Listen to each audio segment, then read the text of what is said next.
di tutorial entomologi pertama kali ini kita akan lebih mendalami teknik yang dinamakan teknik spinning.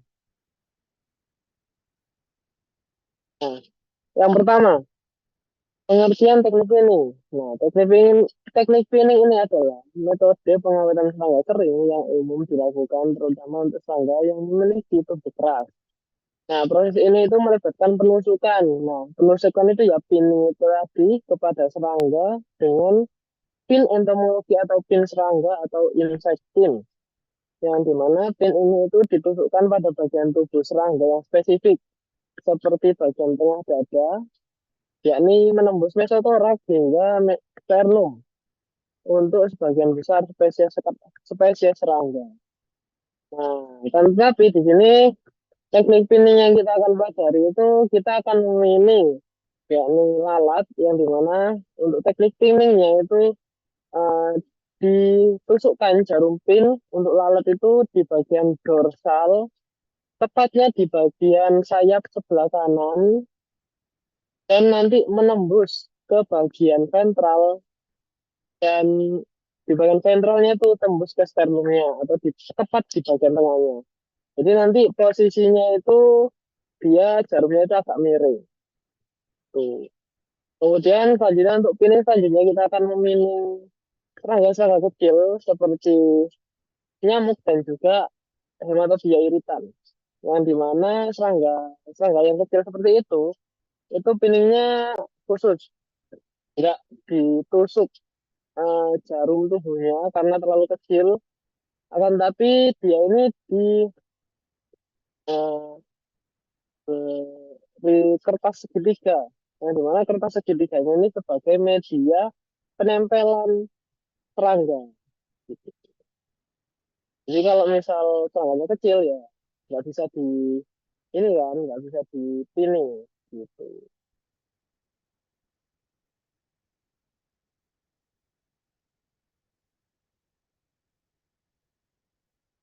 Ini salah tuh kedengeran kan? Oh, suara ini terpendam. Oke, sebentar, bentar. Kayak kumur-kumur, Kak, jujur. Suaranya mendem, Kak. Mas, jangan kumur-kumur. Kalau gini suaraku aman nggak? Man, Kak, aman. Jelas, Kak. Oke. Ya mungkin untuk teknik pinning ada yang mau ditanyakan?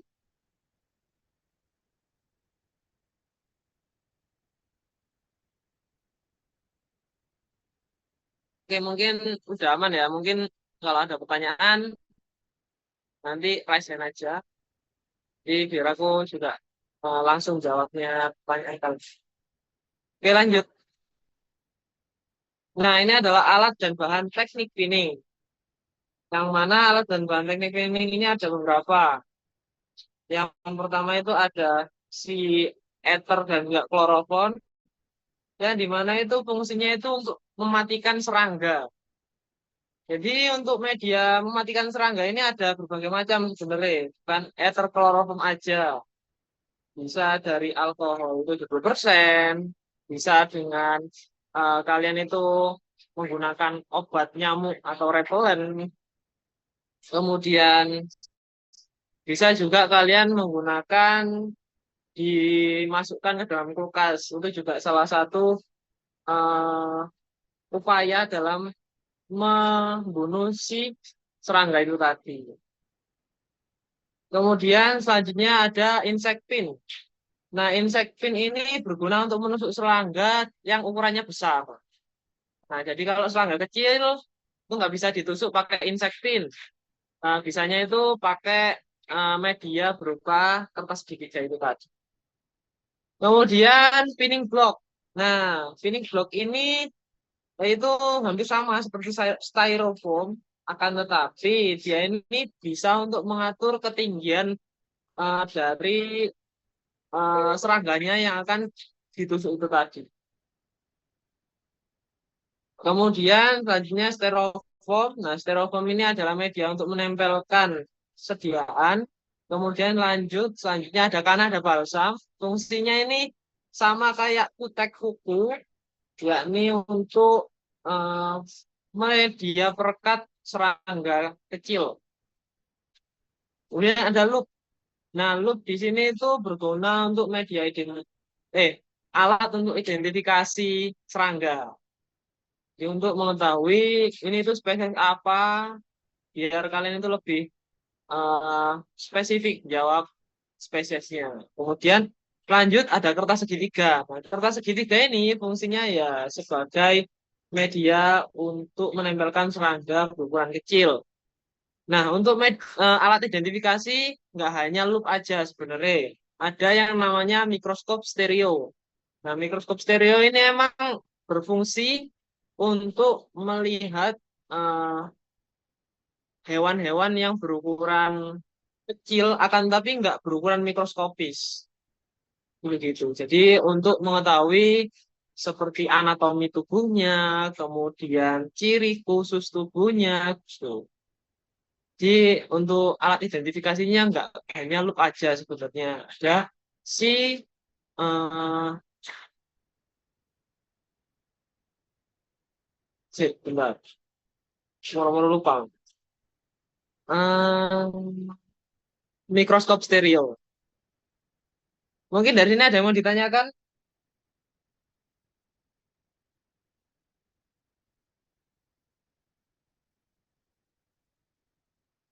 Oke, aman. Ya, aku lanjut ya. Di selanjutnya ada langkah kerja teknik pinning.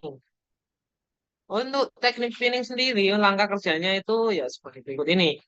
Yang pertama, ada matikan serangga dengan ether atau kloroform ketika serangga udah ditangkap.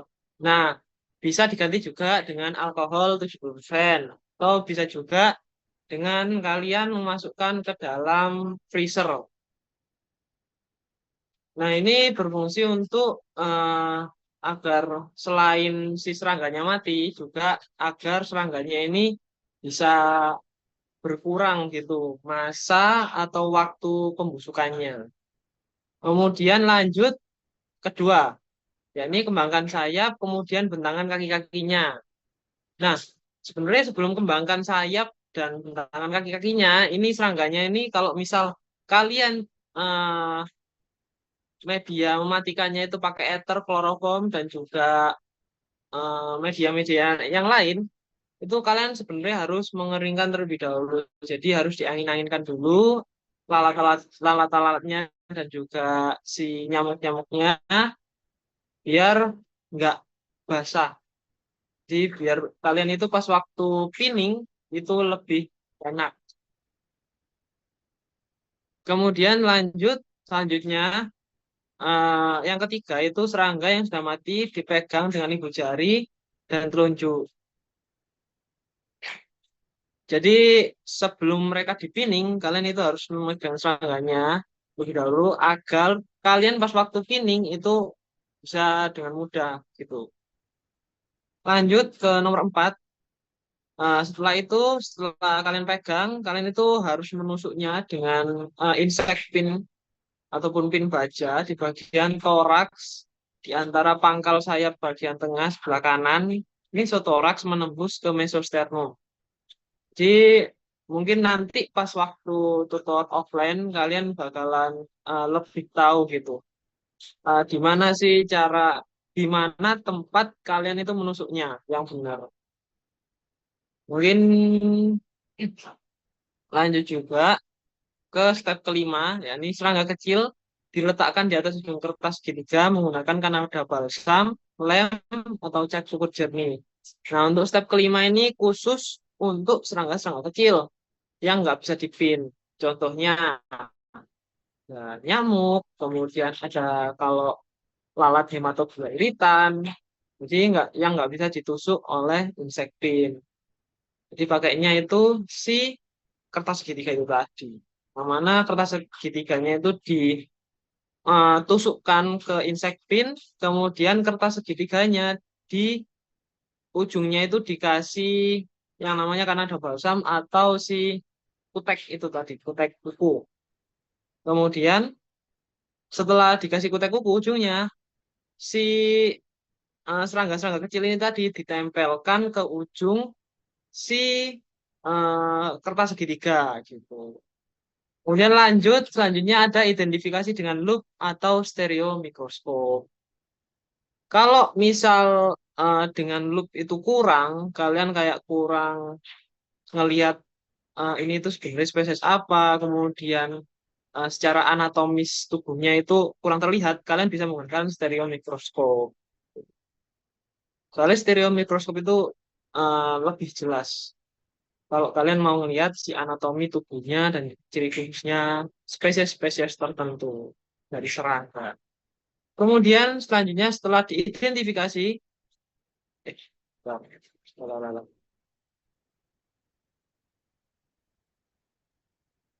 Oke, setelah diidentifikasi, eh, dia ini harus dikasih label yang gunanya itu untuk eh, ya kalau misal kalian mau mengkoleksi sampel tersebut, ya jadi kalian bisa kayak memberikan label biar nanti identifikasinya gampang. Jadi nggak identifikasi lagi. Ketika kalian mau lihat preparatnya yang udah kalian identifikasi.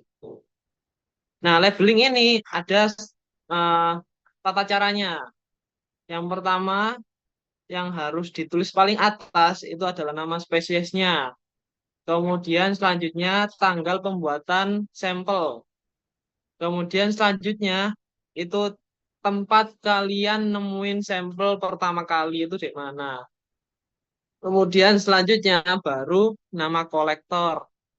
Ya ini ya kalau kalian ngambilnya sendiri berarti nama kalian sendiri. Kalau kalian diambilin sama orang ya berarti nama orang yang ngambilin itu tadi itu siapa. Tuh.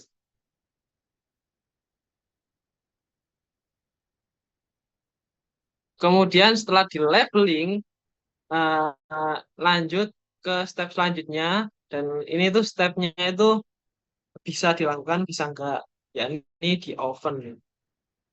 Nah, oven ini eh, berfungsi untuk mengurangi kadar air di dalam tubuh si serangga itu tadi. Biar serangganya itu nggak gampang membusuk. Mungkin dari ini ada yang mau ditanyakan?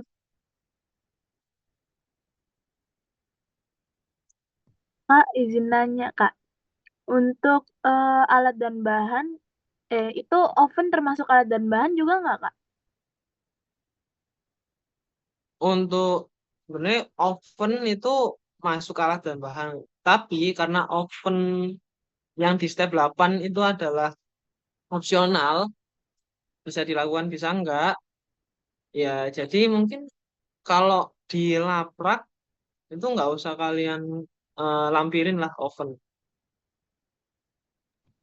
Baik, Kak. Terima gitu. kasih. Oke, sama-sama.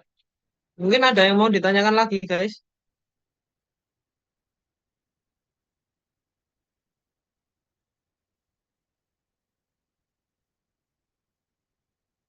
Oke, sepertinya aman. Lanjut aja kalau gitu. Nah, ini adalah penyakit-penyakit yang disebabkan oleh beberapa spesies eh, lalat. Ya, ini lebih tepatnya larvanya. Karena larvanya ini emang tergolong merugikan di ternak maupun bagi manusia. Gitu. Nah, larva lalat ini menyebabkan penyakit yang namanya miasis. Oke, lanjut. Nah, yang aku jelaskan tadi ya ini larva lalat menyebabkan miasis. Nah, miasis ini merupakan investasi larva lalat pada organ atau jaringan hidup yang menyerang makhluk hidup bertulang belakang dan berdarah panas. Hal ini itu termasuk hewan ternak dan juga manusia. Jadi miasis ini selain dapat menyerang hewan ternak, dia juga bisa menyerang manusia juga. Jadi hati-hati kalau misal kalian punya luka terbuka yang tidak segera dirawat intensif. Kemudian larva penyebab miasis biasanya itu berasal dari larva lalat Lepidoptera. dikenal dengan maggot, grup, atau belatung. Nah, yang paling sering muncul pasti ya belatung itu sama maggot. Kalau maggot itu kan masih bisa di ini, masih bisa diternak dan juga dimanfaatkan. Tapi kalau belatung udah nggak bisa karena belatung ini terlalu merugikan di hewan ternak maupun manusia. Oke, dari sini ada yang mau ditanyakan? Apa lanjut aja? Lanjut, Kak. Oke, gas. Nah, ini adalah contoh meiosis. Nah, untuk meiosis sendiri itu ada beberapa bentar.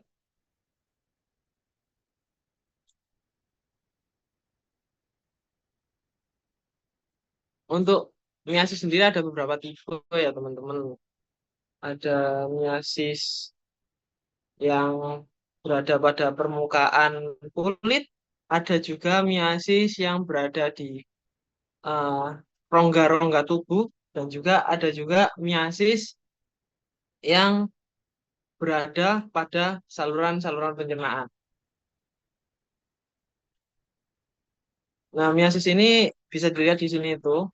Jadi yang awalnya itu ini yang bagian luka bagian kanan di gambar bawah, luka bagian kanan yang kecil, dia ini bisa menyebabkan luka itu membesar, kemudian tambah besar dan tambah besar. Hal ini tuh sangat merugikan bagi hewan yang terinfeksi atau bahkan manusia yang terinfeksi si larva larva lalat ini. Ini mungkin aku lanjut dulu. Nah, nih, untuk gejala klinis dari miasis sendiri, yang pertama kondisi tubuh itu lemas dan hewan tampak dehidrasi. Kemudian hewan ini juga anoreksia, bahkan sampai bisa menyebabkan inkoordinasi tubuh jika larvanya ini menyerang bagian saraf juga. Kemudian bisa dilihat juga rambut-rambut itu kusam, kemudian juga bisa menyebabkan anemia karena si larva ini kan eh, menggerogoti bagian daging kan. Jadi otomatis dia ini juga menghisap darah si inangnya karena itu menyebabkan anemia. Kemudian selain itu dia juga menyebabkan nekrosis jaringan atau kerusakan jaringan. Kemudian untuk terapinya sendiri untuk miasis itu yang pertama itu bisa dilakukan pembersihan larva dengan pinset anatomis secara manual. Jadi kalian mengambil si larva-larva itu satu-satu secara manual di bagian lukanya. Kemudian jika dirasa kurang, kalian bisa menyemprotkan yang namanya itu Busanex atau Diclofenac 1%. Mungkin kalau kalian lebih familiarnya itu Busanex lah. Jadi itu bisa kalian semprotkan. Nah, pas waktu kalian semprotkan itu biasanya larvanya itu bakalan keluar sendiri.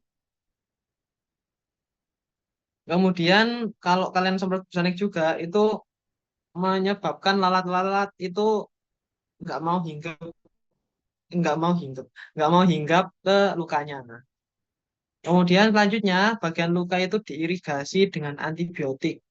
Nah, ini itu tergantung eh, ke tingkat keparahan lukanya. Kalau misal lukanya itu nggak seberapa parah, eh, sebaiknya itu nggak terlalu apa ya, buru-buru dikasih antibiotik gitu. Baru kalau lukanya parah itu baru kalian kasih antibiotik. Soalnya antibiotik kan biasanya kalau misal di situ itu sebenarnya itu nggak ada eh, kayak bakteri maupun virus. Antibiotik itu kalau misal nggak ada bakteri yang ada di sana, itu bakal menyebabkan resistensi antibiotik. Kalau misal kalian itu terlalu sering menggunakan antibiotik. Jadi eh, ketika antibiotik ini, irigasi antibiotik ini dilakukan ketika lukanya itu udah parah banget. Biar nggak ada yang namanya resistensi antibiotik. Kemudian yang terakhir, luka dapat diinjeksi antihistamin dan antibiotik itu opsional. Nah, jadi antibiotik itu opsional, tergantung lukanya, tingkat keparahan luka. Tapi kalau antihistamin, boleh kalian berikan ke hewan-hewan yang terjangkit miasis itu tadi. Oke, mungkin dari sini ada yang mau ditanyakan? Kak, maaf, boleh diulang yang bagian terakhir nggak, Kak? Yang antihistamin sama antibiotik nomor 4. Oh, oke, oke. Jadi untuk yang bagian terakhir kan diinjeksi antihistamin dan antibiotik. Nah, antibiotik ini opsional tergantung tingkat keparahan lukanya. Kalau emang lukanya itu udah golong parah banget, baru dikasih antibiotik biar tidak eh, terjadi yang namanya resistensi antibiotik. Karena kalau semisal dengan luka kecil kamu kasih antibiotik, takutnya luka kecil itu yang awalnya itu sebenarnya nggak ada bakterinya, kamu kasih antibiotik menyebabkan hewan tersebut itu resisten terhadap antibiotik itu. Tapi kalau antihistamin itu kalian boleh memberikannya, baik itu luka kecil maupun luka yang parah. Apakah sudah aman? Oke, aman, Kak. Makasih, Kak. Oke. Yang lain, apakah sudah aman? Lanjut atau gimana?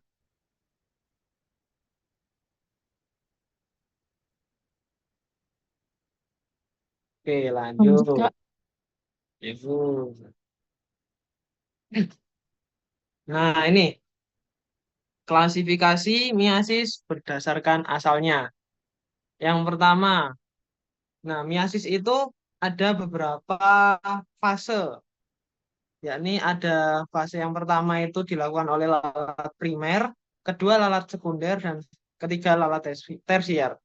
Yang dimana kejadian miasis itu pasti diawali oleh lalat primer terlebih dahulu. Contohnya yang kalian pelajari di eh, kuliah itu adalah Chrysomia besiana. Jadi lalat pertama yang meletakkan telurnya atau meletakkan larvanya di luka itu pasti Chrysomia besiana terlebih dahulu.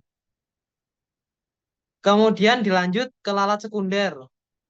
Nah, lalat sekunder ini adalah yang kalian pelajari yakni sarkofaga. Nah, sarkofaga setelah Chrysomia besiana ini meletakkan larvanya, kemudian larvanya ini udah jadi lalat, si sarkofaga ini muncul buat merusak lebih dalam lagi si luka itu. Kemudian setelah larva sarkofaga ini di sana udah merusak dan udah jadi lalat, kemudian muncullah si lalat tersier. Lalat tersier ini yang kalian pelajari itu contohnya ada Musca domestica. Nah, Musca domestica ini yang bakalan memperparah lagi dan lagi si lukanya eh, yang akhirnya nanti itu si larvanya Musca domestica ini setelah lukanya udah parah banget itu dia bakalan jadi eh, lalat kembali. Nah, urutan-urutan ini itu nggak bisa misal ini sarkofaga telurnya eh, datang duluan, kemudian dilanjut Chrysomia besiana itu nggak bisa. Itu kalau di literatur-literatur yang ada di jurnal-jurnal itu nggak bisa kayak gitu. Harus lalat primer dulu, lalat sekunder, kemudian lalat tersier. Kalau semisal lalat sekundernya dulu itu nggak bisa. Apalagi lalat tersiernya terlebih dahulu itu nggak bisa. Hal hal ini tuh karena kenapa? Karena larva-larva dari lalat itu biasanya udah ada eh, kayak semacam lingkungan-lingkungan tersendiri biar dia ini bisa tumbuh. Jadi untuk lalat primer itu di lingkungan awal-awal luka itu tercipta, kemudian lalat sekunder itu ketika lukanya itu nggak begitu parah, kemudian lalat tersier itu ketika lukanya parah gitu. Itu tergantung lalat-lalat larva-lalat lalat ini itu tergantung dari kondisi lingkungan sekitarnya. Mungkin dari sini ada yang mau ditanyakan? Mau nanya, Oke, monggo. itu kan ini kan ada urutannya dari primer, sekunder, tersier, Kak. Nah, kan primer ini dia naruh telurnya di luka hewannya gitu. Nah, misalnya kalau di sekunder tuh dia bisa nggak sih kan telurnya tuh ditaruh di darah gitu. Itu bisa nggak case-nya telurnya itu masuk ke tubuh si sekundernya gitu. Bisa nggak sih? Gitu. Itu aja sih Oke, yang aku mau tanya. oke, siap-siap. Berarti eh, yang dimaksudkan di sini itu telur lalat primernya bisa masuk ke lalat sekunder gitu tak? Atau gimana? Yes, yes, gitu. Oh, kalau seperti itu nggak bisa. Soalnya si lalat primer ini itu biasanya itu udah jadi lalat. Si larvanya si lalat primer ini biasanya udah jadi lalat, baru ada lalat sekunder hinggap. Jadi posisinya ketika lalat sekunder hinggap itu udah nggak ada larva dari lalat primer. Hmm. Oh, Jadi oke, oke. kondisinya oke. Mana ya?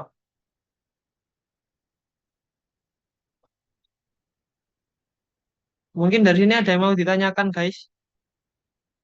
Kak izin bertanya, Oke, monggo. berapa lama ya Kak dari luka terbuka yang fresh itu di sampai kedatangan lalat primer itu biasanya jarak berapa lama gitu? Oke. Jadi sebenarnya untuk berapa lamanya itu enggak apa ya, enggak tentu. Soalnya kenapa? Kalau misal lukanya itu emang dibiarin gitu dan kondisinya itu dibiarin terus menerus kemudian sampai menimbulkan aroma khas dari pembusukan itu biasanya si lalat primer ini pasti datang gitu untuk meletakkan telurnya gitu. Jadi nggak ada jangka waktu tertentu sih. Soalnya setiap hewan itu punya eh, waktu pembusukan dagingnya ketika terjadi luka itu beda-beda. Jadi nggak tergantung waktu. Jadi Apakah selama lukanya dibersihkan itu dia nggak bakal datang lalat ya Kak? ya selama lukanya dirawat, dibersihkan itu eh, nggak bakal datang lalatnya. Tuh. Oke, terima kasih. Oke, sama-sama. Oke, kalau apakah ada pertanyaan lagi, guys? Ataukah sudah aman?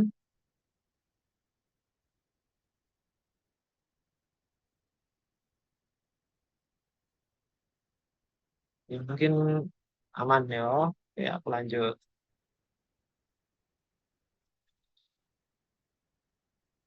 Nah, ini mungkin morfologi larva yang udah kalian pelajari di semester sebelumnya. Mungkin aku eh, review sebentar aja. Jadi, di bagian posterior itu ada yang namanya plat spirakular. Nah, plat spirakular ini berfungsi untuk identifikasi dia ini udah larva instar berapa. Tuh. Kemudian di bagian anteriornya ada alat mulut. Di anteriornya ini adalah mulutnya yang berfungsi sebagai dia ini mengaitkan dirinya agar tidak gampang lepas di tubuh inang. Sama buat untuk menggerogoti daging-daging inangnya. Mungkin ini udah kalian pelajari, jadi aku cuma review sedikit aja. Lanjut. Nah ini adalah bentukan plak spirakularnya yang berada di anterior. Yang berada di posterior. Nah, di sini kan ada yang namanya itu eh, eh, spiracular slit. Yang dimana spiracular slit ini punyanya lalat musca domestica karena bentuknya itu yang lenggak-lenggok liku-liku. Jadi spiracular slit ini berfungsi untuk mengetahui dia itu larva instar berapa. Mungkin yang kalian udah tahu di semester sebelumnya. Jadi kalau spiracular slitnya itu ada 3 kayak gini, berarti larva instar 3 atau udah larva step akhir, udah mau jadi si lalatnya. Kalau misal cuma satu ya berarti larva instar 1. Kalau ada 2 berarti larva instar 2. Tapi kalau muska untuk spiracular slitnya diketahui beberapa instarnya. Kalau dalam keadaan realita itu agak sulit karena ya itu tadi. Di sini tuh spiracular slitnya itu melenggak-lenggok. Dia agak susah. Gitu. Mungkin kalau bagian krisomia maupun sarkofaga itu mudah karena spiracular slitnya itu bentuknya itu memanjang-memanjang. Mungkin itu aja sedikit review dari semester sebelumnya. Aku lanjut. Jadi nah ini contohnya si Chrysomia sp.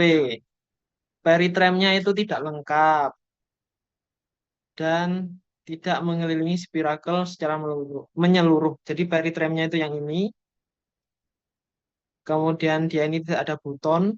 Dan itu yang di sini yang kalau yang tadi kalian lihat di larva spiracular slitnya larva muska itu ada bentukan bulat di sini, tapi di sini nggak ada. Jadi kalau chrysomia larvanya itu nggak ada butonnya. Kemudian dia ini memiliki 3 spiracular slit yang bentuk vertikal, lurus, dan gemuk. Chrysomia seperti ini. Dan chrysomia ingat dia ini lalat primer ya, atau lalat pertama yang meletakkan telurnya. Oke lanjut. Selanjutnya ini ada sarkofaga hemorrhoidalis. Kalau kalian masih ingat si eh, lalat yang abdomennya papan catur.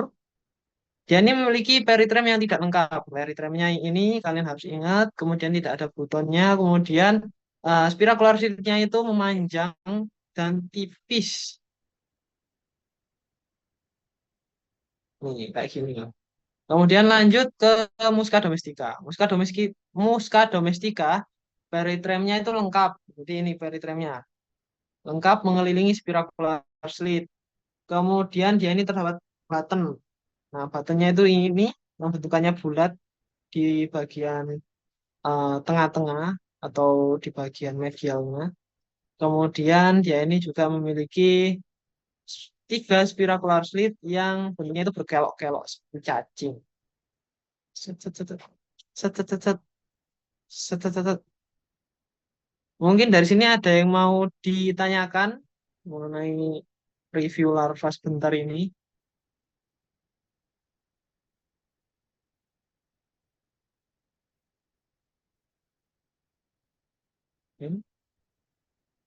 Oke, sepertinya aman. Oke, terima kasih jempolnya. Aku lanjut. Nah, ini mulai ke review spesies. Nah, spesies-spesies yang akan kita pelajari yaitu sama kayak yang eh, semester yang lalu. Mungkin di sini kita akan menambahkan yakni kayak seperti penyakitnya, kemudian pencegahannya itu kayak gimana, itu. Mungkin lanjut. Yang pertama, yakni ada kelompok Nematosera. Yakni terbagi menjadi famili Ceratopogonidae dan juga Culicidae. Yang dimana yang pertama Ceratopogonidae ada Culicoides. Culicoides ini merupakan sebuah lalat. Ingat, bukan nyamuk. Dia ini lalat. Kemudian ukurannya untuk Kulicoides ini lebih kecil dibandingkan nyamuk. Jadi kalau misal kalian ada gambar di internet gitu perbandingan Kulicoides dan nyamuk itu sangat kecil si Kulicoides ini. Bahkan dia ini bisa hinggap di abdomennya si nyamuk. Mungkin aku lanjut langsung ke inang dan juga hostnya. Internetku unstable. Oke. Tuh, oke. Ini jadi aku lanjut ke inang dan juga hostnya. Untuk inangnya sendiri dia ini mamalia dan juga unggas. Kemudian predileksinya di kulit. Kemudian habitatnya itu kalau dewasa itu di semak, semak-semak, pohon dan juga gulma. Ya istilahnya itu di daerah karangan ataupun kebun. Itu si Kulicoides. Kemudian kalau telurnya itu berada di lumpur. Nah, telurnya ini juga berkelompok. Kemudian kepentingannya. Nah, ini kepentingannya ini kalian harus juga mengetahui. Soalnya ini juga penting. Nanti bakalan keluar juga di eh, materi perkuliahan. Untuk Kulicoides, kepentingannya itu dia ini adalah vektor dari Leukocytozoon caulerii atau Leukocytozoonosis. Mungkin kalau kalian masih ingat yang semester lalu, Leukocytozoon ya ini sebuah parasit darah unggas yang dapat menyerang ke sel darah merah dan juga sel darah putih. Kemudian ciri khususnya sendiri, dia ini toraknya itu membungkuk dan sayap memiliki pola berbintik. Nah, ini kok terpotong. Bentar. Oke, untuk kontrolnya sendiri, mungkin aku bisa gini.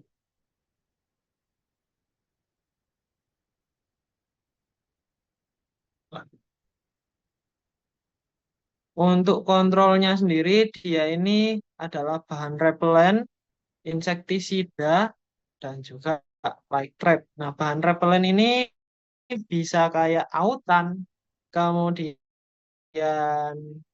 baygon, itu bahan repelen. Insektisida ya pasti tahu lah, insektisida bisa si ini yang biasanya digunakan petani itu ya itulah insektisida. Kemudian light trap. Nah, light trap ini ya penggunaan jebakan lampu yang bagian-bagian pinggirnya itu ada listriknya itu tadi, kawat listrik. Oh, light trap. Kemudian mungkin aku lanjut atau ada yang mau ditanyakan untuk Kulicoides? Sedikit review singkat.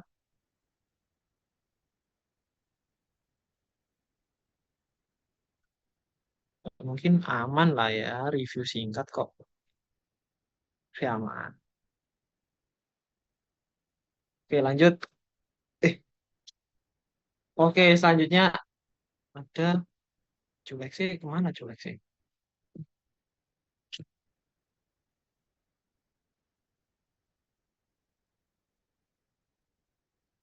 Jir. Gila.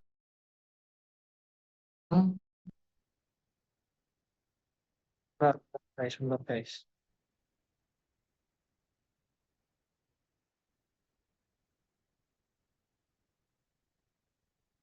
Ya,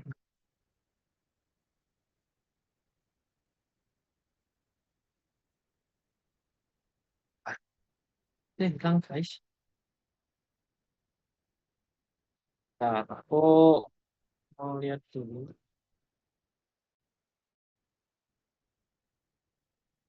yang ini, guys. Kita lihat di sini apa koleksinya. Nah, ya udahlah ini aja lah. Oke, lanjut. Selanjutnya ada si Culex. Nah, Culex ini merupakan famili dari Culicidae, famili nyamuk. Nah, Culex ini kalian cukup cukup Culex SP karena Culex juga banyak. Di Culex XP aja biar mempermudah kalian. Kemudian inangnya sendiri itu ada pada mamalia dan juga unggas, ini masih sama. Predileksinya juga masih sama di kulit. Kemudian untuk habitat dewasanya juga masih sama kayak si Tulicoides di semak-semak, pohon, gulma, atau lebih tepatnya di pekarangan dan juga kebun. Kemudian telurnya ini di atas permukaan air dan berkelompok. Kemudian untuk kepentingannya sendiri, dia ini merupakan vektor Plasmodium sp atau vektor dari penyakit malaria unggas.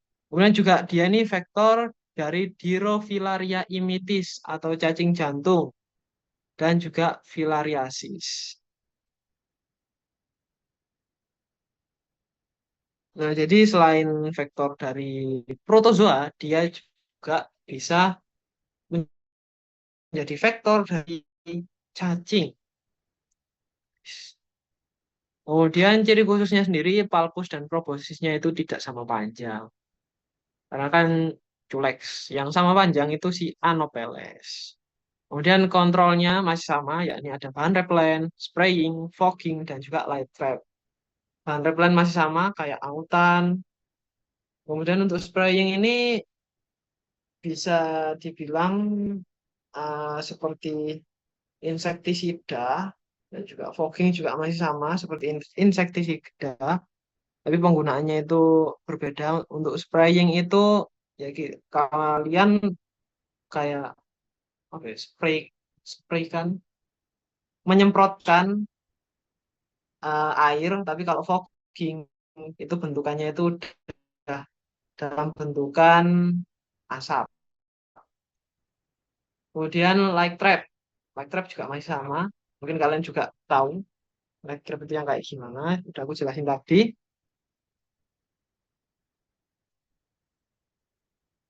Mungkin aku lanjut aja dulu. Selanjutnya ada Anopheles. Anopheles juga masih tergolong dari famili Culicidae, yang dimana inang dan hostnya itu masih sama kayak nyamuk-nyamuk sebelumnya dan juga lalat Culicoides itu, yakni mamalia dan juga unggas. Predileksinya kulit. Habitat dewasanya yakni ada di semak-semak, pohon, gulma, atau bisa di pekarangan dan juga kebun. Kemudian telurnya ini ada di atas permukaan air akan tetapi tidak berkelompok kalau telur Anopheles ini. Kemudian untuk kepentingannya sendiri dia adalah vektor dari Dirofilaria imitis. Nah, Dirofilaria imitis ini adalah sebuah spesies cacing yang mana itu familinya itu masih sama kayak famili dari cacing filariasis. Ya, oh ya.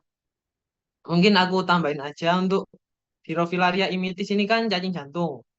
Kalau filariasis ini eh, vektor penyebabnya itu masih sama, yakni si cacing, akan tapi cacingnya itu sama, familinya kayak Dirofilaria imitis, akan tapi filariasis ini menyebabkan penyakit yang berbeda, yakni kalau filariasis dia ini menyebabkan penyakit kaki gajah.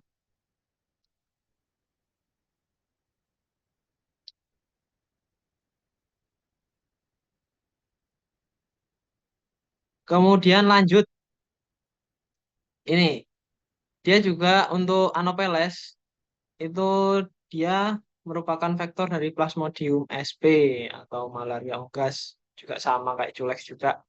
Kemudian ciri khususnya palpus dan proboscisnya itu sama panjang, sorry. Kemudian kontrolnya masih sama, yakni bahan repellent, spraying, fogging, dan juga light trap.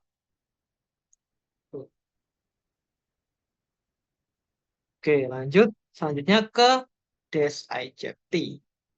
Untuk Aedes aegypti, dia ini juga masih sama familinya, yakni famili Culicidae.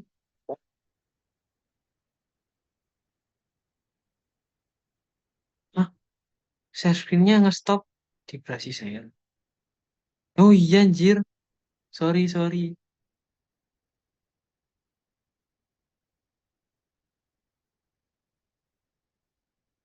Oke, ini aman kan guys? Apakah share Aman, Kak. screen tuh? Oke, aman. Sorry itu tadi ah kelupaan mengganti mode. Oke, lanjut. Ini adalah Aedes aegypti, masih familinya masih sama yakni Culicidae. Kemudian spesiesnya yang akan kita pelajari adalah Aedes aegypti, yang dimana dia juga masih sama inangnya ya dan unggas, predileksinya juga masih sama di kulit. Habitat dewasanya yakni ada di semak-semak, pohon dan juga gulma atau di karangan. Kemudian telurnya ini berada di atas permukaan air dan tidak bergelombok. Kemudian kepentingannya, dia ini merupakan faktor dari ya pasti kalian kenal yakni DBD, demam berdarah dengue, dan juga faktor dari Wuchereria bancrofti. Nah, Wuchereria bancrofti ini adalah sebuah spesies cacing yang dimana dia ini masih sama, eh, masih satu famili dengan cacing-cacing filariasis dan juga cacing-cacing Dirofilaria imitis, akan tetapi menyebabkan penyakit yang berbeda. Nah, penyakit yang disebabkan oleh Wuchereria bancrofti ini adalah filariasis pada saluran limfa.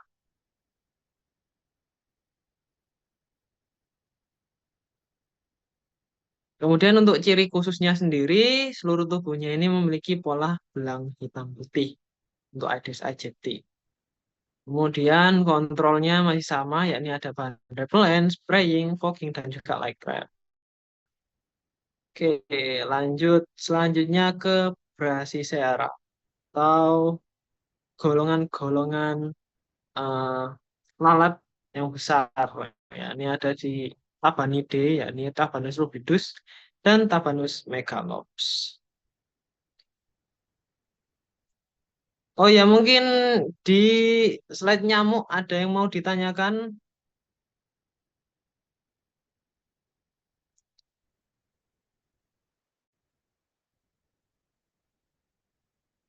Oke, terima kasih jempolnya.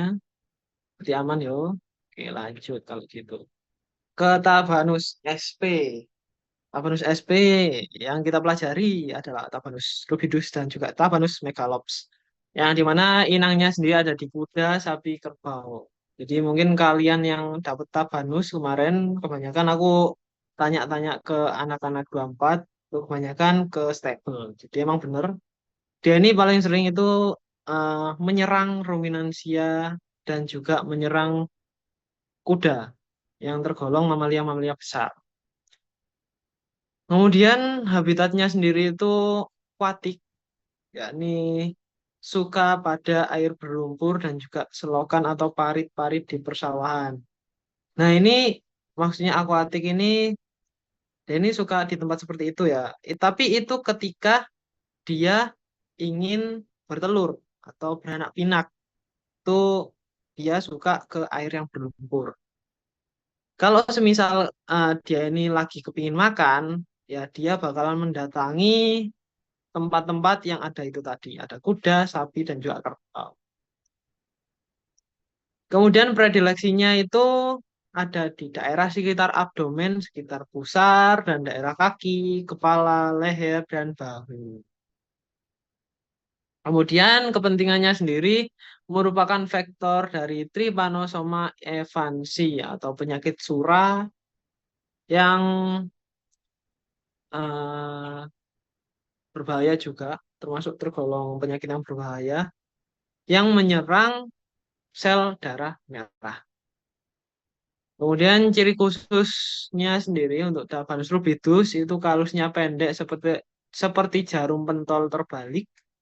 Pola abdomennya itu berbentuk segitiga. Jadi yang ini adalah Tabanus rubidus, Kemudian yang ini adalah Tabanus megalops dengan ciri-ciri kalusnya itu panjang seperti keris. Di sini kalusnya, tapi di sini nggak begitu kelihatan. Kemudian pola abdomennya itu berbentuk lurus lurus ini. Nggak ada bentukan segitiga-segitiga kayak Rubidus. Jadi kalau Megalops lurus. Kemudian kontrolnya sendiri dipping, spraying, dan sanitasi. Nah, masuknya di sini yang di dipping itu bukan tabanusnya ya teman-teman, tapi inangnya. Inangnya itu dicelupkan ke air yang udah ada zat-zat kimia anti serangga, dicemplungin ke air. Jadi begitu. Untuk menghalau si tabanus ini hinggap dan menyokot, menghisap darah si inang. Kemudian spraying. Nah, kalau spraying ini juga sama, yang di spray itu bukan tabanusnya kan, tapi kuda, sapi, dan juga kerbau. Kemudian sanitasi. Ini juga perlu karena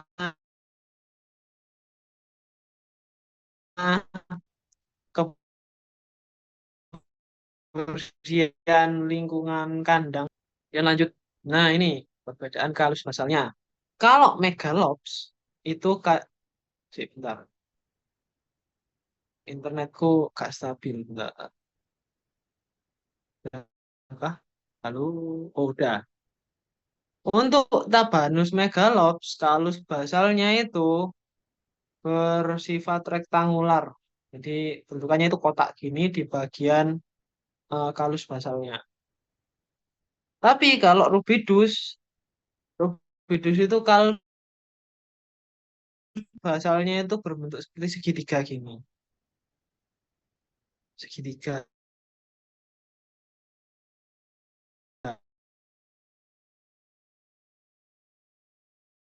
Nah, itu. Jadi kalau rubidus ya bentukan kalus basalnya itu segitiga gini. Saya review singkat. Mungkin kita review singkat aja untuk Tabanus ini. Nah, Tabanus megalops dan Tabanus rubidus di pola abdomennya. Untuk pola abdomen dari Tabanus megalops, itu pola abdomennya itu seperti garis putih memanjang gitu aja di bagian tengah. Kemudian garis pucat tegas di bagian pinggir. Ini cuma garis gitu aja. Nah, kalau si megalops. Tapi kalau rubidus, dia ini memiliki pola di abdomennya ini berbentuk segitiga-segitiga di setiap segmen abdomennya. Baik di bagian tengah, kemudian juga ada juga di bagian pinggir. Tapi kalau di bagian pinggir-pinggirnya ini nggak seberapa kelihatan si pola segitiga-segitiganya. Yang paling kelihatan ya yang di bagian tengah. Kemudian sedikit review, itulah bagian tabanus. Kemudian di sini tabanus ada yang mau ditanyakan. Famili Muscidae, Caliporidae, Sarcophagidae, dan Hippoboscidae. Mungkin famili Hippoboscidae ini yang jarang kalian ketemui juga. Yang sering kalian ketemui tiga famili teratas itu tadi. Lanjut, Musca domestica atau lalat luma atau housefly merupakan famili Muscidae, spesiesnya Musca domestica. Inang dan juga hostnya itu ada pada manusia dan juga sapi. Jadi jangan heran kalau semisal kalian menemukan Musca domestica di lingkungan rumah kalian. Kemudian predileksinya ada di kulit. Nah, habitatnya sendiri ada pada kotoran makhluk hidup yang membusuk ataupun sampah. Jadi kalau kalian ke tempat TPA, itu pasti banyak Musca domestica. Kemudian lanjut, kepentingannya sendiri dia ini menyebabkan miasis cutaneus. Atau miasis yang letaknya itu berada di kulit. Dia ini merupakan lalat tersier penyebab miasis. Kemudian ciri khususnya sendiri di bagian toraksnya dia ini memiliki al. Kemudian abdomennya berwarna kuning. Mungkin yang kemarin pas praktikum dapat tiba-tiba warnanya jadi hitam-hitam banget. Itu kemungkinan lalatnya udah teroksidasi sama alkoholnya. Atau enggak, lalatnya itu enggak disimpan di dalam alkohol ataupun enggak disimpan di freezer. Jadi cuma disimpan di eh, kayak suhu ruang gitu. Nah, itu bakalan membusuk dan merubah warna si lalat. Apalagi lalat ini trisomia. Oke, lanjut. Kontrolnya sendiri ada insektisida, sanitasi, spraying, dan juga dipping. Oke. Jadi kalau insektisida ya emang jelas karena Musca domestica juga tergolong serangga, jadi eh, kayak bisa digunakan insektisida. Kemudian sanitasi karena dia ini habitatnya itu di kotoran-kotoran, jadi harus diperhatikan sanitasinya, lingkungan yang ada di sekitar kita baik apa belum. Kemudian spraying dan juga dipping ini dilakukan pada sapi. Soalnya nggak mungkin manusia dipping ataupun spraying kayak kurang etis gitu aja infonya.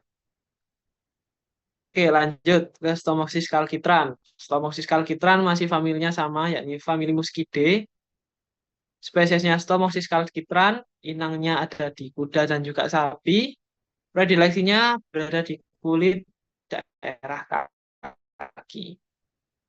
Yang dimana habitatnya sendiri terdapat pada bahan pakan nabati yang busuk atau hay bercampur urin. Yang dimaksud di sini habitatnya itu di hay bercampur urin itu adalah habitat ketika dia ini ingin beranak pinak. Kemudian kepentingannya di sini itu merupakan faktor Trypanosoma evansi ya atau sura. Kemudian ciri khususnya sendiri dia ini memiliki 4 garis hitam longitudinal pada bagian toraksnya, yang dimana dia juga memiliki 3 bintik hitam pada segmen kedua dan juga ketiga pada bagian awalnya. Mungkin ya sedikit review lah di semester sebelumnya. Kemudian kontrolnya sendiri ada sanitasi, insektisida, spraying, dipping, dan menyebar parasit predator, yakni Sphalangia cameroni. Nah, Sphalangia cameroni ini apa? Sphalangia cameroni ini adalah tawon yang biasanya memangsa Stomopsis calcitran gitu. Jadi selain menggunakan kayak baikkan sanitasi, kemudian insektisida, spraying, dipping yang sifatnya itu kimiawi biasanya, dia juga bisa menggunakan yang alami ya, berparasit predator Sphalangia cameroni atau tawon yang memangsa si Stomopsis. Dan dari sini mungkin ada yang mau ditanyakan, guys.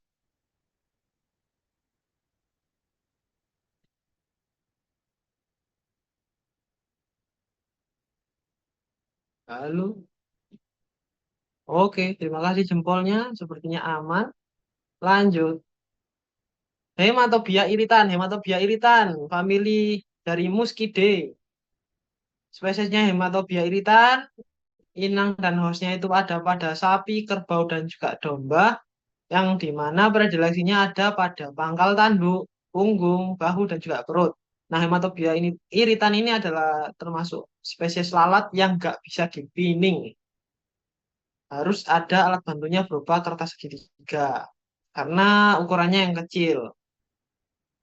Kemudian predileksinya ada ya udah predileksinya habitatnya ada pada kandang sapi, kerbau dan juga domba. Kemudian kepentingannya sendiri yakni vektor Stenovellaria stilesi dan juga vektor Trypanosoma evansi.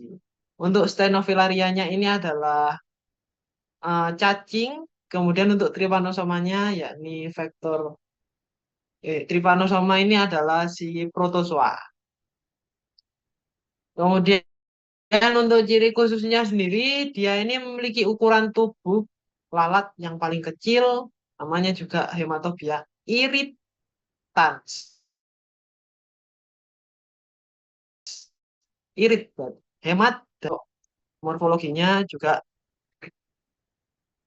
Sorry, internetku nggak stabil lagi. Oke, mungkin lanjut. Untuk morfologi dari hematobia iritan ini, dia ini berwarna coklat keabu-abuan atau hitam dan juga mengkilat. Kemudian untuk kontrolnya sendiri ada sanitasi, ear tag, spraying, dan juga dipping. Untuk ear tag ini kan salah satu predileksinya ada di pangkal tanduk. Oleh karena itu, dia ini sapi, kerbau, dan juga dombanya dikasih ear tag biar si hematobia iritannya ini tidak hinggap di bagian tanduknya. Mungkin dari sini ada yang mau ditanyakan tentang hematobia iritan. Eh, mau konfirmasi aja Kak, berarti kalau misalnya fungsi eartax itu kayak ada semacam pengusir hematobianya ya, biar dia nggak hinggap di pangkal tanduknya. Ya, benar. Jadi di dalam ear tags itu biasanya ada suatu zat-zat kimiawi yang dimana aromanya itu nggak disukai sama hematobia iritan gitu. Aman, Kak? Berarti makainya di kedua telinganya, nggak sebelah dong. Iya, di kedua telinga biasanya. Oke, makasih Kak. Oke, sama-sama. Ada yang mau ditanyakan lagi, guys?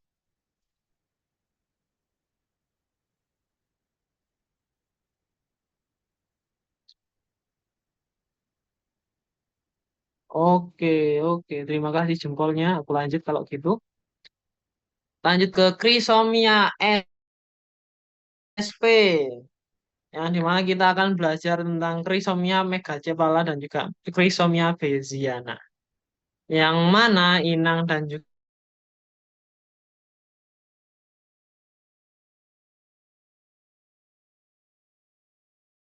hostnya ada pada domba dan juga ternak.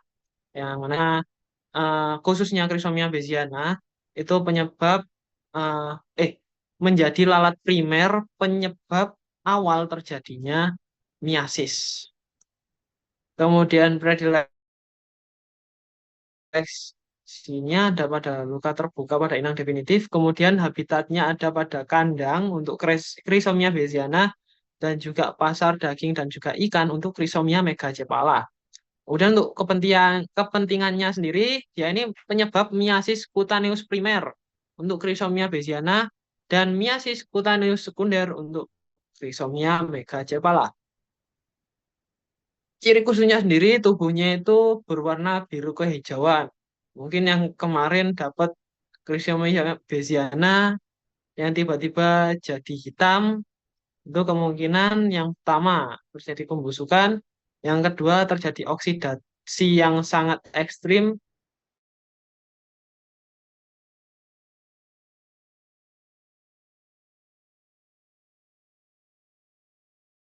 ketika kalian letakkan ke alkoholnya. Ciri khususnya untuk Chrysomia megacephala, posterior squamenya itu lebih gelap, kemudian mata merah cerah. Sedangkan untuk Chrysomia bayesiana, posterior squamenya itu berwarna putih dan matanya itu berwarna merah gelap. Jadi kalau di sini itu kalian bisa mengetahui dari matanya. Kalau bagian posterior squamenya ini agak rancu ya antara gambar kiri dan juga kanan. Jadi kalian bisa lihat dari matanya. Matanya yang sebelah kiri ini tergolong masih kemerah-merahan. Di masuk ke Chrysomia megacephala. Kan tapi kalau yang sebelah kiri ini matanya kan emang gelap dan juga merahnya itu nggak menyala seperti gambar yang kiri. Jadinya ini adalah si Bayesiana. Tuh. Oke, lanjut mungkin. Oh iya, bentar. Kontrolnya. Kontrolnya sendiri itu bisa menggunakan perancangan trap atau jebakan, ivermectin, dan juga Gusanex. Untuk perancangan trap dan juga jebakan ini bisa pakai leg trap atau enggak trap-trap lalat secara besar. Itu bisa menggunakan jaring-jaring lalat ataupun sebagainya. Kemudian untuk ivermectin ini biasanya terjadi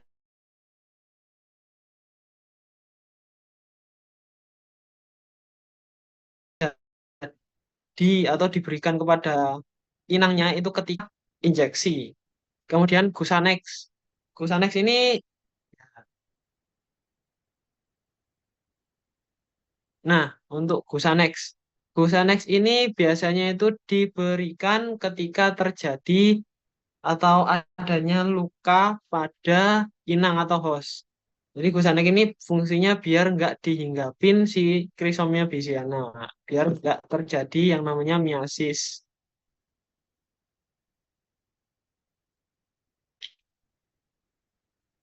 Ya mungkin dari sini, apakah ada yang mau ditanyakan? Oh, dikit sih sebenarnya aman. Aman lah ya. Oke, terima kasih. Jempolnya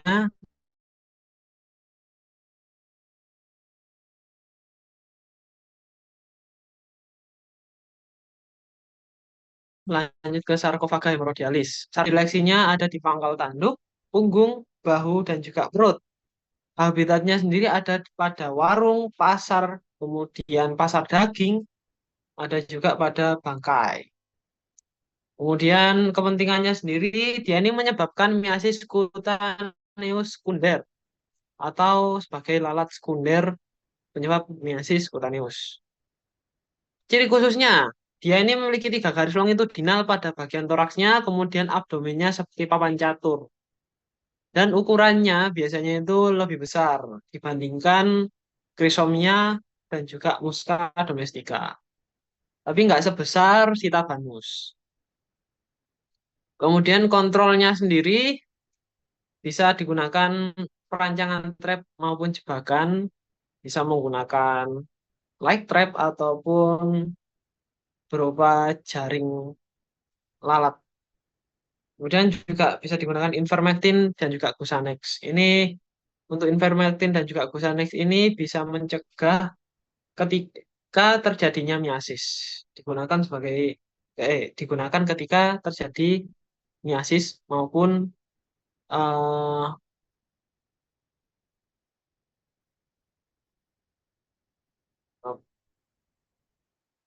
biar nggak terjadi miasis. Gitu. Ivermectin digunakan ketika terjadi miasis, Gusanex digunakan ketika agar tidak terjadi miasis. Oke, lanjut. Nah, ini udah spesies-spesies akhir. Lanjut ke Hippobosca maculata. Untuk Hippobosca maculata, inang atau hostnya itu ada pada sapi dan juga kuda. Predileksinya itu di perineum. Habitatnya sendiri ada pada kandang. Kemudian kepentingannya, dia ini dapat menyebabkan iritasi kulit dan juga merupakan vektor dari Trypanosoma sp atau penyakit surah. Kemudian ciri khususnya sendiri warnanya itu keemasan atau coklat, coklat keemasan. Kemudian kakinya itu berotot dan juga dia ini memiliki mouthpad yang tidak menonjol dan juga pendek. Kemudian eh, selanjutnya ya untuk toraks dan juga abdomennya itu biasanya ditemui toraksnya itu lebih besar dibandingkan abdomen atau enggak toraksnya itu sama dengan ukurannya kayak abdomennya. Kemudian kontrolnya sendiri, dia ini bisa dilakukan kontrol dengan perancangan trap dan juga jebakan, serta penggunaan ivermectin dan juga Gusanex. Jadi biar ivermectin itu digunakan ketika lalatnya ini menyebabkan vektor trypanosoma, sedangkan untuk Gusanexnya sendiri itu digunakan agar si lalat ini tidak hinggap dan juga menghisap darah si inang. Ini aku lanjut dulu. Selanjutnya terakhir ada Pseudolincia canariensis. atau lalat merpati. Untuk Pseudolincia canariensis, familinya ya ini masih sama kayak Hippobosca. Ini familinya Hippoboscidae. Inang dan juga hostnya karena lalat merpati, berarti otomatis inangnya adalah merpati.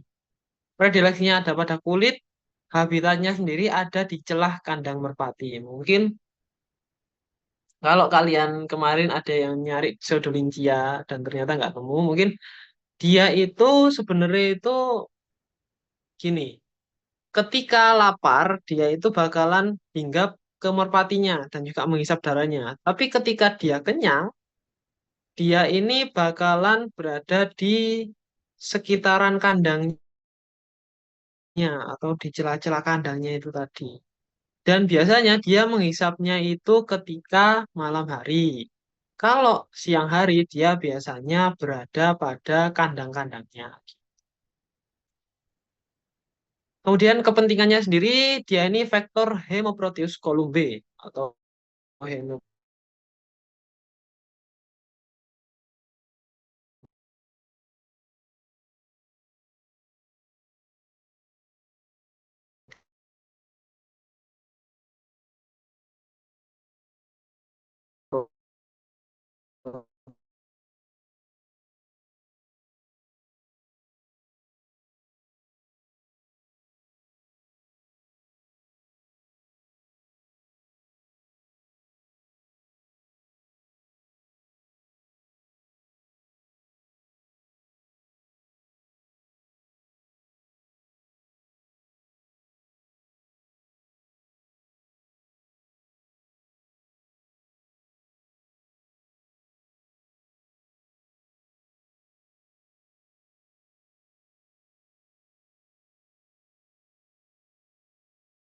Aja. Aku share lagi, aku lanjut. Untuk kontrolnya sendiri, Pseudolincia canariensis itu dapat dilakukan perancangan trap ataupun jebakan, kemudian ivermectin dan juga Gusanex.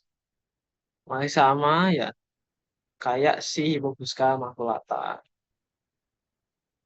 Dan sudah selesai. Apakah di sini ada yang mau ditanyakan? Ah, sinyalku jelek.